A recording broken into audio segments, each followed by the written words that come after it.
Hello, friends. Today I'm going to talk about everything I know about presentations. I thought it would be a beneficial presentation to talk about presentations, how to have a presence in meeting rooms, and how to demand the room whenever you are giving a presentation. There are some caveats that I want to give before I talk about everything I know about presentations. I'm not perfect, but I don't think anyone is either. Everything I learned has been through formal education and extracurricular activities. Each step mentioned in a slide can be its own work session and dive into detail. And if you have specific questions on the content, let me know and I can make a workshop out of that or go more into detail, make another video. All these comments are based on observations that are unique to my career.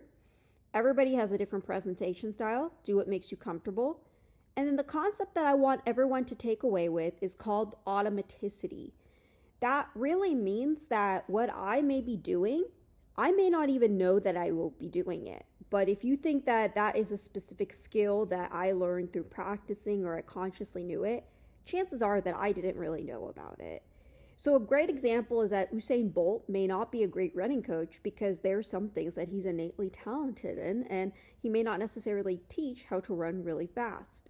So that analogy pretty much means that there are things that I do naturally that I don't know that I need to teach you to help you to become better at presentations.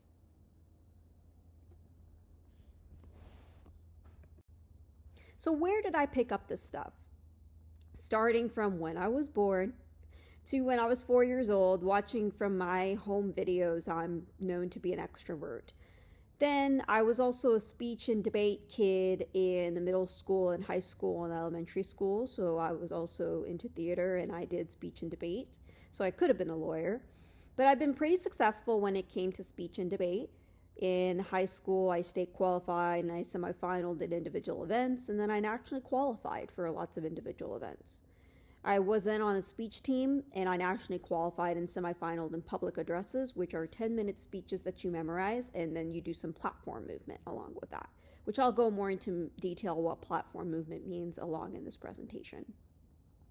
Then in 2015, I won first place in the international division on the student SP paper contest, and I have the paper number and a citation on there as well. This was a Devon Energy internship project based on my Wind River Basin Reservoir Engineering internship presentation called Beaver Creek Unit Evaluation. So there are some rules of three that I would like everyone to keep in mind.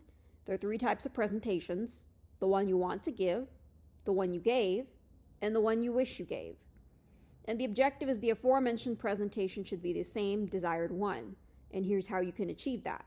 Tell them what you're going to tell them. Tell them what you already told them. So the first thing I want to talk about is mindset. In this mindset, you want to command the room. Where you sit in a room is actually a power move. So if you sit at the side, you can sit at the side and spend time to walk calmly and hype yourself up. That is one way you control the room and people start noticing you. And that's how you demand the room. The thing you also need to think about is what are the main messages you're trying to get across? How do you want to make your audience feel? So you want to read the room, or you want to match or elevate the energy of the room? You don't want to be a Debbie Downer. Can you say your message in 30 seconds? 1 minute? No more than a minute. It's like an elevator speech. Think of the archetype of a hero's journey, and I also listed a source there as well.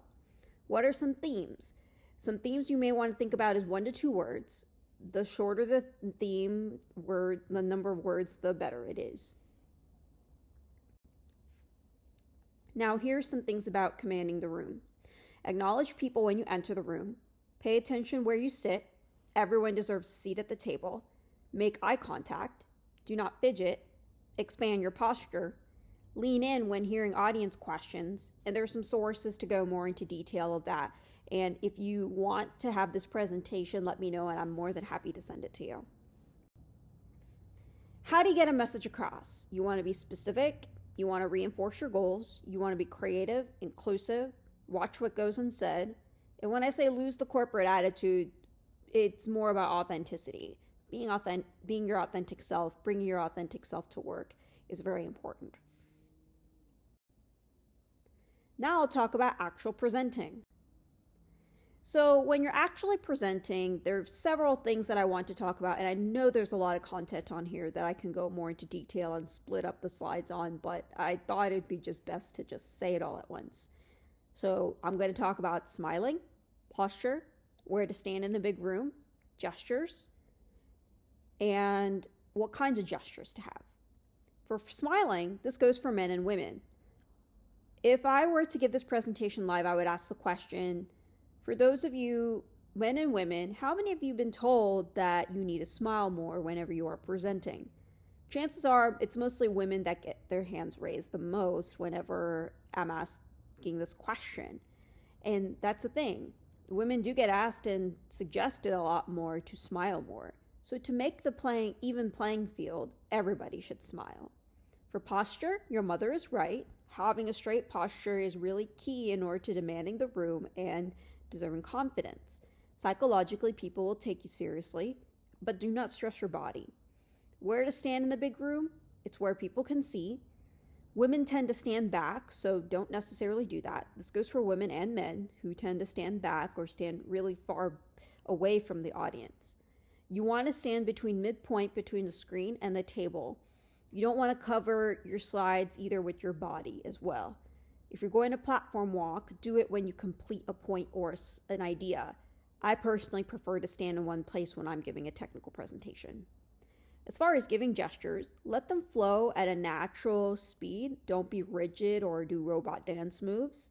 If there's something you want to emphasize, be open and inviting. So you don't need to take out a measuring tape for this, but you may want to look at yourself in the mirror. A vertical max limit is mid-torso. A vertical minimum limit is 25% from the bottom torso. So there's little range of motion right there when it comes to gesturing. And there's a difference between palms face down versus palms face up. It's preferable to have your palms face up because that's more open and inviting, whereas palms face down may mean that you're talking down on people in subconsciously.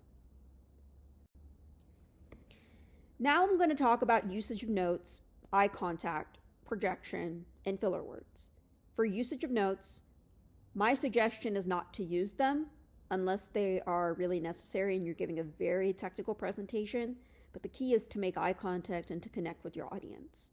As far as eye contact goes, find a focal point to a person. I tend to look at people that I'm most comfortable talking to. And then support your teammates by being present in the room and spread out. So if there's many of you that are supporting a teammate, have some people stand in the back, have some people stand in the front, have some people stand in the middle. When you complete an idea, so when you complete a sentence, then you look at another person and start talking about the next subject. As far as projection, be loud. I make a joke on here that it doesn't really matter how loud you are, and y'all hang around compressor stations anyway for those of you who work in the oil and gas industry. And I don't care if my Apple Watch tells me that I'm in a loud environment.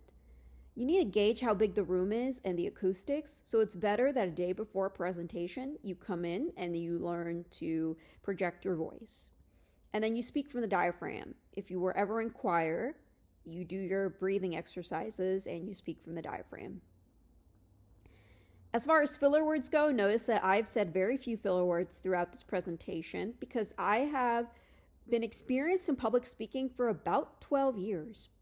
I've been coached by public speakers throughout my career, professional public speakers throughout my career.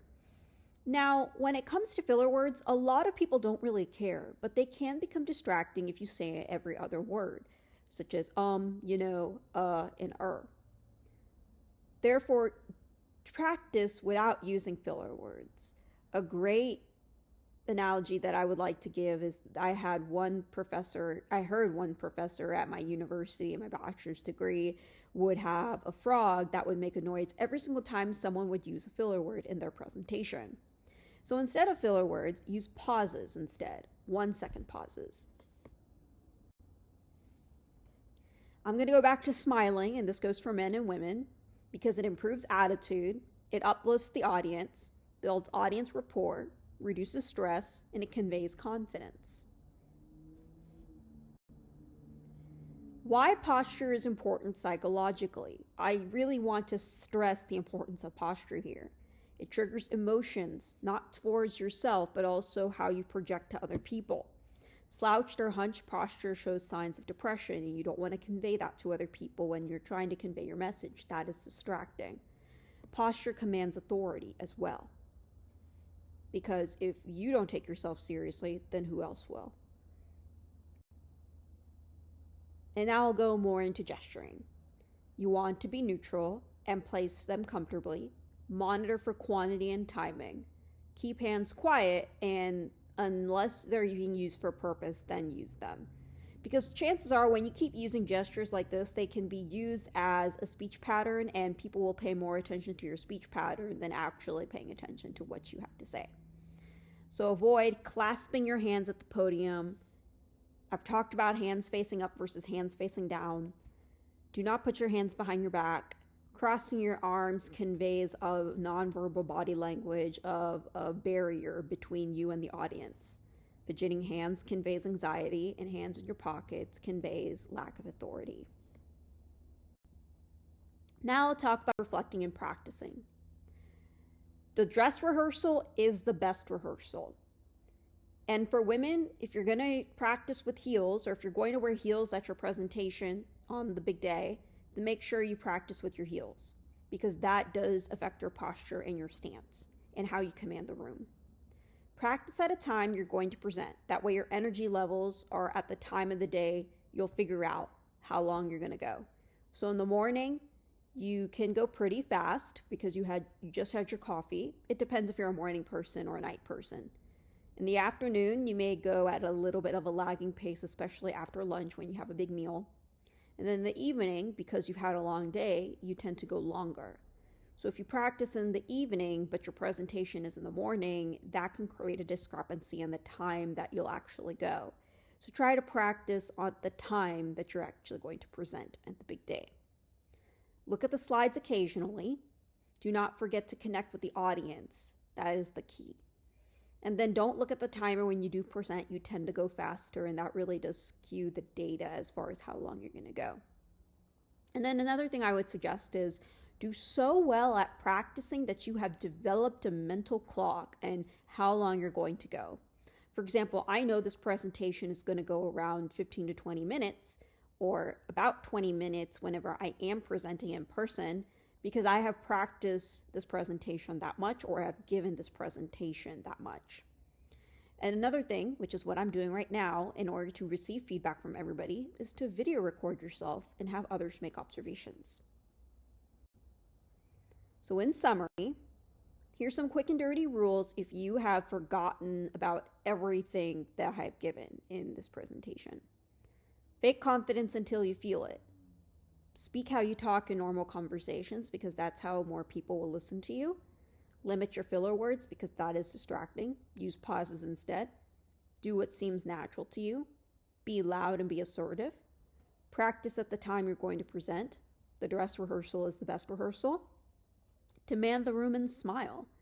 Match the energy levels of the room. That is how you need to read the room. If you're introverted, you don't have to pretend to be extroverted. You only have to show confidence and authority. Do not let notes be a distraction if you're going to use notes in a presentation. And finally, have fun.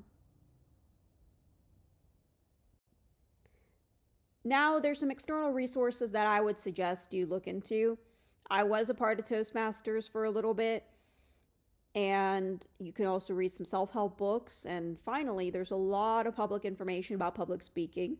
So that's why I sarcastically put YouTube University. And there's some additional references that I've talked about in this presentation that I'm more than happy to send to you if you do request a copy.